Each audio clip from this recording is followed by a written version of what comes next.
বৃহস্পতিবার পবিত্র রাতে কেউ যদি এই দোয়াটি 100 বার পরে, কোনো দিন পৃথিবীর কোনো মানুষের কাছে তার হাত পাততে হবে না। পৃথিবীর সব কিছু তার পায়ের নিচে আল্লাহ হাজির করে দিবেন।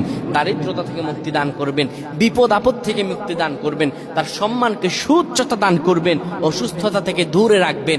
আল্লাহর অশেষ দয়া ও রহম তাকে দান করে দিবেন। সুবহানাল্লাহ। বৃহস্পতিবার রাত এটি গুরুত্বপূর্ণ রাত। এই রাত সপ্তাহে একদিন আসে।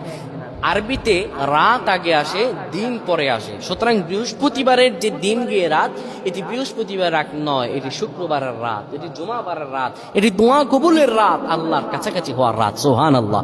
এই বৃহস্পতিবার রাত আল্লাহ তাআলা বান্দার দোয়া কবুল করেন।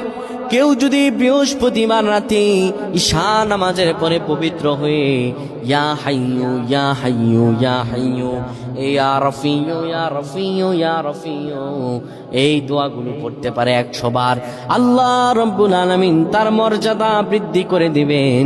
তার জীবনটাকে আমার আল্লাহ সুন্দরভাবে সাজিয়ে দিবেন। বিপদ আপদ বালা মুসিবত গুলো আমার রব্বুল আলামিন দূর করে দিবে।